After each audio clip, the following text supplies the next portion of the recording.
Welcome back to career vein updates. +2 കഴിഞ്ഞ വിദ്യാർത്ഥികൾ കാത്തിരുന്ന വളരെ പ്രധാനപ്പെട്ട കോഴ്സായിട്ടുള്ള ഡീലഡ് 2025-27 അക്കാഡമിക്കിലോട്ടുള്ള അപേക്ഷ ക്ഷണിച്ചിരിക്കുകയാണ്. അപ്പോൾ ഡീലഡ് കോഴ്സുമായി ബന്ധപ്പെട്ട് വിദ്യാർത്ഥികൾക്ക് എങ്ങനെ അപേക്ഷ കൊടുക്കുവാൻ സാധിക്കും, അപേക്ഷയുമായി ബന്ധപ്പെട്ട് ശ്രദ്ധിക്കുന്ന വളരെ പ്രധാനപ്പെട്ട ചില കാര്യങ്ങളാണ് ഈ വീഡിയോ നിങ്ങളുമായി പങ്കുവെക്കാൻ ആഗ്രഹിക്കുന്നത്. അപ്പോൾ വിഷയമായി വിട്ടു പോകുന്നതിന് മുമ്പ് എഡ്യൂക്കേഷൻ, അഡ്മിഷൻ സംബന്ധമായിട്ടുള്ള എല്ലാ കാര്യങ്ങൾക്കും നമ്മുടെ ചാനൽ മറക്കാതെ സബ്സ്ക്രൈബ് ചെയ്ത് വെക്കുവാനും ബെല്ലൈക്കൻ എനാബിൾ ചെയ്ത് വെക്കുവാനും ആമുഖമായിട്ട് ഓർമ്മപ്പെടുത്താം. അപ്പോൾ +2വിന് ശേഷം ഒരുപാട് വിദ്യാർത്ഥികൾ ഈ അക്കാഡമിക് ഇയറിലോട്ടുള്ള ഡീലഡ് അഥവാ TTC കോഴ്സിന് അപേക്ഷ എപ്പോഴാണ് വിളിക്കുക എന്ന് കാത്തിരിക്കുകയായിരുന്നു. അപ്പോൾ വിദ്യാർത്ഥികൾക്ക് സന്തോഷ വാർത്തയായിട്ട്, അതായത് LP UP തലങ്ങളിൽ ടീച്ചിങ് ജോബ് ആഗ്രഹിക്കുന്ന വിദ്യാർത്ഥികൾക്ക് പഠിക്കുവാൻ ആഗ്രഹിക്കുന്ന വളരെ പ്രധാനപ്പെട്ട പ്രൊഫഷണൽ കോഴ്സായിട്ടുള്ള ഡിപ്ലോമ കോഴ്സായിട്ടുള്ള ഡീലഡ് 2 വർഷത്തെ കോഴ്സിനാണ് ഇപ്പോൾ അപേക്ഷ വിളിച്ചിട്ടുള്ളത്. അപ്പോൾ ഡീലഡ് പ്രത്യേകം ശ്രദ്ധിക്കേണ്ട കാര്യം 3 കാറ്റഗറിയായിട്ടാണ് ഡീലഡ് കോഴ്സ് അപേക്ഷ വിളിച്ചിട്ടുള്ളത്. ഡീലഡ് ഗവൺമെൻറ് എയ്ഡ് വിഭാഗം, അതേപോലെ തന്നെ ഡീലഡ് സെൽഫ് ഫിനാൻസ് കോളേജിലോട്ടുള്ള അപേക്ഷ, അതേപോലെ തന്നെ ഡീലഡ് ഡിപ്പാർട്ട്മെൻറ്റ് കോട്ടയിലോട്ടുള്ള അഡ്മിഷൻ. ഈ 3 കാറ്റഗറികളാണ് വിദ്യാർത്ഥികൾക്ക് അപേക്ഷ കൊടുക്കാൻ സാധിക്കുക. ഇതിൽ വിദ്യാർത്ഥികളെ സംബന്ധിച്ചിടത്തോളം ഗവൺമെൻറ് എയ്ഡ് അപേക്ഷ, അതേപോലെ തന്നെ സെൽഫ് ഫിനാൻസ് കോളേജിലോട്ടുള്ള അപേക്ഷ, ഈ 2 അപേക്ഷയും അതേപോലെ തന്നെ സർവീസിലിരിക്കുന്നവർക്ക് മാത്രം, അതായത് നിലവിൽ ഗവൺമെൻറ് എയ്ഡ് LP അല്ലെങ്കിൽ UP സ്കൂളിൽ വർക്ക് ചെയ്യുന്ന സർവീസിലുള്ള ഉദ്യോഗാർത്ഥികൾക്ക് മാത്രം അപേക്ഷ കൊടുക്കാൻ സാധിക്കുന്ന ഡിപ്പാർട്ട്മെൻറ്റ് കോട്ട. അപ്പോൾ വിദ്യാർത്ഥികളെ സംബന്ധിച്ചിടത്തോളം ഈ പറയുന്ന ഗവൺമെൻറ് എയ്ഡ് അതേപോലെ തന്നെ സെൽഫ് ഫിനാൻസ് കോളേജിലോട്ട് സെപ്പറേറ്റ് ആയിട്ട് അപേക്ഷ കൊടുക്കേണ്ടതാണ്. അതുമായി ബന്ധപ്പെട്ട ഓരോ കാര്യം നമുക്ക് നോക്കാം. അപ്പോൾ ആമുഖമായിട്ട് പറയുവാനുള്ളത്, ഇനിയും കൂടെ വിദ്യാർത്ഥികൾക്ക് ഡീലഡ് കോഴ്സുമായി ബന്ധപ്പെട്ടുള്ള ഓരോ ഘട്ടങ്ങളിലും അപ്ഡേറ്റ്സ് കൃത്യമായിട്ട് നിങ്ങളെ നമ്മുടെ ഈ ഒരു ചാനൽ അറിയിക്കുന്നതായിരിക്കും. അതുകൊണ്ട് തന്നെ വിദ്യാർത്ഥികൾ മനസ്സിലാക്കി വെക്കേണ്ടത്, കഴിഞ്ഞ അക്കാഡമിക് ഇയറിൽ വരെ കൃത്യമായിട്ട് ഓഫ്ലൈൻ ആയിട്ടായിരുന്നു അപേക്ഷ രീതി. അപ്പോൾ ഈ വർഷം ഏറ്റവും അവസാനമായിട്ട് ഓൺലൈൻ സിസ്റ്റത്തിലോട്ട് മാറ്റുമെന്ന് പറഞ്ഞിട്ടുണ്ടെങ്കിലും ഈ അക്കാഡമിക് ഇയറിലും ഡീലഡ് കോഴ്സ് പൂർണ്ണമായിട്ടും ഓഫ്ലൈൻ രീതിയിൽ തന്നെയാണ്. അതുകൊണ്ട് തന്നെ വിദ്യാർത്ഥികളെ സംബന്ധിച്ചിടത്തോളം അഡ്മിഷനുമായി ബന്ധപ്പെട്ടുള്ള കാര്യങ്ങൾ കൃത്യമായിട്ടുള്ളൊരു ഫോളോ അപ്പ് ഇല്ല എങ്കിൽ നിങ്ങളെ അഡ്മിഷൻ നഷ്ടപ്പെടും. അതുകൊണ്ട് കൃത്യമായിട്ടൊരു അപ്ഡേറ്റ്സ് വിദ്യാർത്ഥി നമ്മുടെ ചാനൽ കൃത്യമായിട്ട് അറിയിക്കുന്നതിന് കൃത്യമായിട്ട് ഫോളോ അപ്പ് ചെയ്യാൻ വേണ്ടി ഓർമ്മപ്പെടുത്തണം. അപ്പോൾ സ്വാഭാവികമായിട്ടും കഴിഞ്ഞ വർഷത്തെ അതേ രീതിയിൽ തന്നെ വിദ്യാർത്ഥികളെ സംബന്ധിച്ചിടത്തോളം ജസ്റ്റ് ഓഫ്ലൈനായിട്ട് അപേക്ഷ പൂരിപ്പിച്ചുകൊണ്ട് വിദ്യാർത്ഥികൾ അപേക്ഷ കൊടുക്കുന്ന രീതിയാണ്.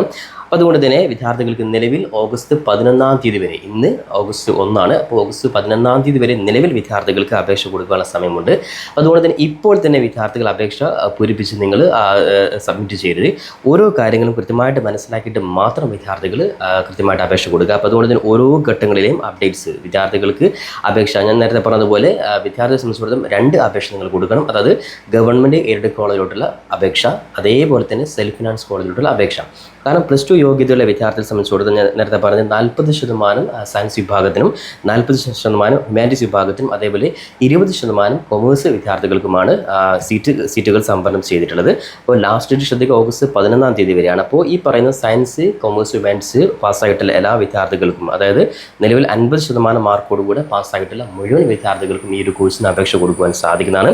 അപ്പോൾ ഇതിൽ പ്രത്യേകമായിട്ടുള്ള നിയമാവലികൾക്ക് നമ്മൾ നേരത്തെ തന്നെ പറഞ്ഞിട്ടുണ്ട്. അതായത് ഏജ് ലിമിറ്റ് മാത്രം ശ്രദ്ധിക്കുക, 17 വയസ്സ്, മാക്സിമം 33 33 എന്ന് പറയുമ്പോൾ അതായത് SC/ST വിഭാഗത്തിലുള്ളവർക്കും അതേപോലെ തന്നെ ഭിന്നശേഷി വിഭാഗത്തിൽപ്പെട്ടവർക്കും 5 വർഷത്തെ വയസ്സ് ഇളവുണ്ട്. അതായത് 33 + 5 38 വരെ അവർക്ക് അപേക്ഷ കൊടുക്കാം.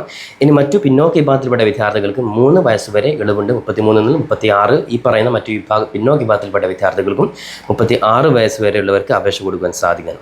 ഓക്കെ, അപ്പോൾ ഇത്രയും കാര്യങ്ങൾ കോമൺ ആയിട്ട് വിദ്യാർത്ഥികൾ ശ്രദ്ധിക്കേണ്ട കാര്യം.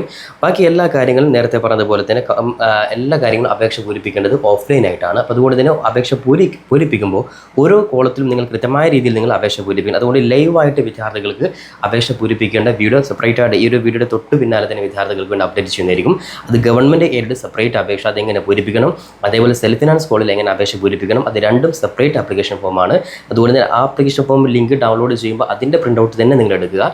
ഇതൊന്നും എവിടെയും പോയിട്ട് നിങ്ങൾ മറ്റുള്ള അക്ഷയ പോലുള്ള സെൻറ്ററിലൊന്നും പോയിട്ട് നിങ്ങൾ ആരും അപേക്ഷ പൂരിപ്പിക്കേണ്ട ആവശ്യമില്ല. നിങ്ങൾ ജസ്റ്റ് ഇതിൻ്റെ ഒരു PDF, ഞാൻ തൊട്ടടുത്ത വീഡിയോയിൽ ആ PDFൻ്റെ ലിങ്ക് കൂടി നിങ്ങൾക്ക് ഞാൻ അപ്ഡേറ്റ് ചെയ്തു തരും. ആ ജസ്റ്റ് PDF നിങ്ങൾ ഞാൻ പറയുന്ന പേജ് മാത്രം നിങ്ങൾ പ്രിൻ്റ് എടുത്തുകൊണ്ട് ഞാൻ ജസ്റ്റ് ലൈവായിട്ട് കാണിക്കുന്ന അതേ രീതിയിൽ വിദ്യാർത്ഥികൾ അപേക്ഷ കൊടുത്ത് കഴിഞ്ഞാൽ നിങ്ങൾ എങ്ങനെ സബ്മിറ്റ് ചെയ്യണം, അതും വളരെ പ്രധാനപ്പെട്ട കാര്യമാണ്. അതായത് ഗവൺമെൻറ് എയ്ഡ് കോളേജിലോട്ട് അപേക്ഷ കൊടുക്കുന്നവർ സ്വാഭാവികമായിട്ടും 5 രൂപയുടെ അതായത് നിങ്ങൾ കോഡ് സ്റ്റാമ്പ് എന്ന് പറയും. കോഡ് സ്റ്റാമ്പ് ഫീ എന്ന് പറഞ്ഞാൽ നിങ്ങൾക്ക് എല്ലാ സ്റ്റേഷനറി കടയിലും നിങ്ങൾക്ക് ടൗണിൽ നിങ്ങൾക്ക് കിട്ടും. അതായത് 5 രൂപയുടെ കോഡ് ഫീ സ്റ്റാമ്പ് നിങ്ങൾ വാങ്ങുക.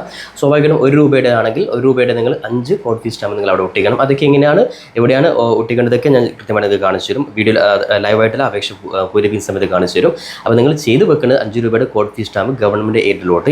ഇനി സ്വാഭാവികമായിട്ടും കോഡ് ഫീ സ്റ്റാമ്പ് കിട്ടുന്നില്ല എങ്കിൽ നിങ്ങൾ തൊട്ടടുത്ത ട്രഷറിയിൽ പോയിട്ട് നിങ്ങൾ അപേക്ഷ ഫോമിൽ ഒരു ശീർഷകം കാണാൻ ആ ഒരു ഹെഡിങ്ങിൽ നിങ്ങൾ ജസ്റ്റ് 5 രൂപയുടെ ചലാൻ എടുത്താൽ മതി. അപ്പോൾ അതിൻ്റെ ആവശ്യമൊന്നും ഇല്ലാതെ നിങ്ങൾക്ക് റിസ്ക് ആണ്. ഏറ്റവും എളുപ്പത്തിൽ 5 രൂപയുടെ കോഡ് ഫീ സ്റ്റാമ്പ് വാങ്ങിയിട്ട് നിങ്ങൾ ഈ രീതിയിൽ നിങ്ങൾ ജസ്റ്റ് നിങ്ങൾ പതിച്ചാൽ മതി. ഇനി അതേപോലെ തന്നെ പട്ടികജാതി വിഭാഗക്കാർക്കൊന്നും ഫീസ് ഇല്ല, 5 രൂപയുടെ ഫീസ് അടയ്ക്കേണ്ട ആവശ്യമില്ല. ഇനി മാനേജ്മെൻറ്റ് കോട്ടയിൽ അപേക്ഷ കൊടുക്കുന്നവരെ സംബന്ധിച്ചിടത്തോളം ജസ്റ്റ് ഈ പറയുന്ന ആപ്ലിക്കേഷൻ ഫോമിൻ്റെ പ്രിൻറ്റ് നിങ്ങൾ കൃത്യമായിട്ട് നിങ്ങൾ അതത് കോളേജിൽ നേരിട്ട് പോയിട്ട് നിങ്ങൾ കൊടുക്കണം. എന്നാൽ ബാക്കി എല്ലാ വിഭാഗത്തിൽപ്പെട്ടവരും ഈ ആപ്ലിക്കേഷൻ ഫോം കൃത്യമായിട്ട് ഫില്ല് ചെയ്തിട്ട് അതിൽ പറയുന്ന എല്ലാ ഡോക്യുമെൻറ്റ്സിൻ്റെ ഫോട്ടോ കോപ്പി കറക്റ്റ് അറ്റാച്ച് ചെയ്തിട്ട് നിങ്ങൾ അതത് വിദ്യാഭ്യാസ ഉപഡയറക്ടർ ഓഫീസിലാണ് നിങ്ങൾ നേരിട്ട് അയക്കേണ്ടത്. അതൊക്കെ നമുക്ക് കൃത്യമായിട്ട് അപേക്ഷ ഫോം ഫില്ല് ചെയ്യുന്ന സമയത്ത് ഞങ്ങൾ അറിയിക്കാം. അതിൽ കോളേജുകളുടെ ലിസ്റ്റൊക്കെ ഇതിൽ കൃത്യമായിട്ട് കൊടുത്തിട്ടുണ്ട്. അപ്പോൾ കോളേജുകളുടെ ലിസ്റ്റ് നിങ്ങൾക്ക് ഏതാണ് താല്പര്യം ആ താല്പര്യമുള്ള കോളേജ് കൃത്യമായിട്ട് നിങ്ങൾ റാങ്ക് അടിസ്ഥാനത്തിൽ 1, 2, 3, 4 ആ രീതിയിൽ നിങ്ങൾ ജസ്റ്റ് നിങ്ങൾ ഫില്ല് ചെയ്ത് നിങ്ങൾ അതിൽ നിങ്ങൾ എഴുതി കൊടുക്കണം. അപ്പോൾ ഏകദേശം നിങ്ങൾ കോളേജ് ലിസ്റ്റൊക്കെ ഇവിടെ കൃത്യമായിട്ട് കൊടുത്തിട്ടുണ്ട്. അപ്പോൾ ഗവൺമെൻറ് എയ്ഡ് വിഭാഗത്തിലാണെങ്കിൽ കേരളത്തിൽ മൊത്തം നിലവിൽ ഏറ്റവും അവസാനമായിട്ട് ഈ വർഷത്തെ അപ്ഡേറ്റ് ചെയ്ത പ്രകാരം 101 കോളേജുകൾ ഗവൺമെൻറ് എയ്ഡ് വിഭാഗത്തിൽ മാത്രമുണ്ട്. അതായത് ഫീസ് ഇല്ലാതെ വിദ്യാർത്ഥികൾക്ക് പഠിക്കാൻ സാധിക്കുന്ന കോളേജാണ് ഗവൺമെൻറ് എയ്ഡ്. 101 കോളേജുകളുണ്ട്. ഇപ്പോൾ കേരളത്തിലെ 14 ജില്ലകളിലും അത് പ്രത്യേകം ശ്രദ്ധിക്കുന്ന മറ്റൊരു കാര്യമാണ്, ഒരു വിദ്യാർത്ഥിയെ സംബന്ധിച്ചിടത്തോളം ഒരു ജില്ലയിൽ മാത്രമാണ് അപേക്ഷ കൊടുക്കാൻ പാടുള്ളൂ. നിങ്ങൾക്ക് ഇഷ്ടമുള്ള ജില്ല നിങ്ങൾക്ക് ചൂസ് ചെയ്യാം. നിങ്ങളുടെ ജില്ല തന്നെ നിങ്ങൾ ചൂസ് ചെയ്യണമെന്നില്ല. ഉദാഹരണത്തിന് കോഴിക്കോടിലെ വിദ്യാർത്ഥിയാണെങ്കിൽ ആ വിദ്യാർത്ഥിയെ സംബന്ധിച്ചിടത്തോളം വേണമെങ്കിൽ കണ്ണൂർ അല്ലെങ്കിൽ എറണാകുളം എവിടെ വേണം നിങ്ങൾക്ക് അപേക്ഷ കൊടുക്കാം. പക്ഷേ ഒരു വിദ്യാർത്ഥി ഒരു ജില്ലയിൽ മാത്രമാണ് അപേക്ഷ കൊടുക്കാൻ പാടുള്ളൂ. അത് പ്രത്യേകം ശ്രദ്ധിക്കുക. അപ്പോൾ അതത് ജില്ലയിലെ വിദ്യാഭ്യാസ ഉപഡയറക്ടറുടെ അഡ്രസ്സിലാണ് വിദ്യാർത്ഥികൾ അപേക്ഷ ഫോം ഫില്ല് ചെയ്ത് അയക്കേണ്ടത്. അതൊക്കെ നമുക്ക് അടുത്ത വീഡിയോ ഞാൻ ജസ്റ്റ് കാണിച്ചു തരാം.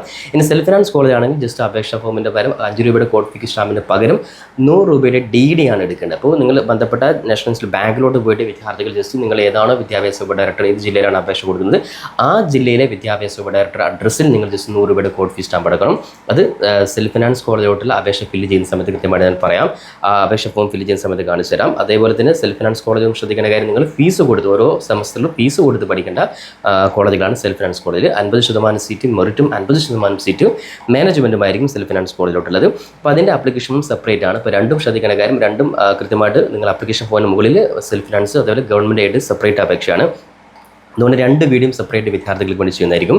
അപ്പോൾ എന്തായാലും വിദ്യാർത്ഥി സംബന്ധിച്ചോടും ഇനി അങ്ങോട്ട് DLED കോഴ്സിൻ്റെ അപേക്ഷയുമായി ബന്ധപ്പെട്ട് നേരത്തെ പല വിദ്യാർത്ഥികളും ഡിഗ്രിയൊക്കെ അഡ്മിഷൻ എടുത്തുകൊണ്ട് ഇനി പല വിദ്യാർത്ഥികളും ഈ കോഴ്സിന് തന്നെ വെയിറ്റ് ചെയ്തിട്ട് ഡിഗ്രി ഉൾപ്പെടെയുള്ള കോഴ്സുകളൊന്നും കൊടുക്കാതെ വെയിറ്റ് ചെയ്തിട്ടുണ്ട്. അത്തരത്തിൽ വിദ്യാർത്ഥികൾക്കൊക്കെ സന്തോഷ വാർത്തയായിട്ട് ഈ പറയുന്ന DLED കോഴ്സിൻ്റെ അപേക്ഷ വിളിച്ചിരിക്കുകയാണ്. അപ്പോൾ വിദ്യാർത്ഥികൾ വളരെ ശ്രദ്ധയോടുകൂടെ, കാരണം കഴിഞ്ഞ വർഷമൊക്കെ അപേക്ഷയിൽ മിസ്റ്റേക്ക് കാരണം നിങ്ങൾ മനസ്സിലാക്കേണ്ട പൂർണ്ണമായിട്ടും ഓഫ്ലൈൻ ആയതുകൊണ്ട് തന്നെ വിദ്യാർത്ഥികൾ കൃത്യമായിട്ട് അപേക്ഷയിൽ എന്തെങ്കിലും മിസ്റ്റേക്ക് വരുത്തി കഴിഞ്ഞാൽ നിങ്ങളുടെ അപേക്ഷ നിങ്ങൾ തള്ളിക്കളയും. അതുകൊണ്ട് നിങ്ങൾ അഡ്മിഷൻ തന്നെ നഷ്ടപ്പെട്ടു. അതുകൊണ്ട് ഓരോ കാര്യങ്ങളും കൃത്യമായ രീതിയിൽ നിങ്ങൾ അപേക്ഷ ഫോം ഫില്ല് ചെയ്തുകൊണ്ട് ബന്ധപ്പെട്ട ഡോക്യുമെൻറ്റ്സ് വെച്ച് നിങ്ങൾ പറയുന്ന അഡ്രസ്സിൽ നിങ്ങൾ അയച്ചു കൊടുക്കുക. അപ്പോൾ എന്തായാലും തൊട്ടടുത്ത വീഡിയോയിൽ വിദ്യാർത്ഥികൾക്ക് how to apply DLED course എന്ന രീതി ഗവൺമെൻറ് എയ്ഡ് അതേപോലെ തന്നെ രണ്ടാമത് സെപ്പറേറ്റ് ആയിട്ട് സെൽഫ് ഫിനാൻസ് 2 വീഡിയോ വിദ്യാർത്ഥികൾക്ക് വേണ്ടി ചെയ്യുന്നതായിരിക്കും. അപ്പോൾ തിരക്ക് പിടിച്ച് ആരും അപേക്ഷ കൊടുക്കരുത്. വളരെ കൃത്യമായ രീതിയിൽ നിങ്ങളുടെ മുമ്പിൽ ഏകദേശം 10-11 ദിവസമുണ്ട്. അതിനുള്ളിൽ നിങ്ങൾക്ക് അപേക്ഷ നിങ്ങൾ കൃത്യമായിട്ട് ഫോം ഫില്ല് ചെയ്ത് എല്ലാ ഡോക്യുമെൻറ്റ്സുകളും കൃത്യമായിട്ട് അറ്റാച്ച് ചെയ്ത് നിങ്ങൾ അപേക്ഷ കൊടുത്തിടുക. അപ്പോൾ എന്തായാലും തൊട്ടടുത്ത വീഡിയോ വിദ്യാർത്ഥികൾ ഇതുമായി ബന്ധപ്പെട്ടുള്ള അപേക്ഷയുടെ വീഡിയോ നമുക്ക് ഉടൻ തന്നെ അപ്ഡേറ്റ് ചെയ്യുന്നതായിരിക്കും. അപ്പോൾ ഇനി അങ്ങോട്ടുള്ള DLED ഉൾപ്പെടെ എല്ലാ കോഴ്സുകളിലെയും എല്ലാ അപ്ഡേറ്റ്സുകളും നമ്മുടെ ചാനൽ മറക്കാതെ സബ്സ്ക്രൈബ് ചെയ്ത് വെക്കാനും ബെല്ലൈക്കൻ എനാബിൾ ചെയ്ത് വെക്കാനും പരമാവധി നിങ്ങൾ സുഹൃത്തുക്കൾ കൂടി ഷെയർ ചെയ്ത് വെക്കാനും കൂടി ഉറപ്പെടുത്തിക്കൊണ്ട് മറ്റൊരു അപ്ഡേറ്റ് നമുക്ക് വീണ്ടും കണ്ടുമുട്ടാം. അതുവരെയും തൽക്കാലം it's me Savad. Thank you for watching this video.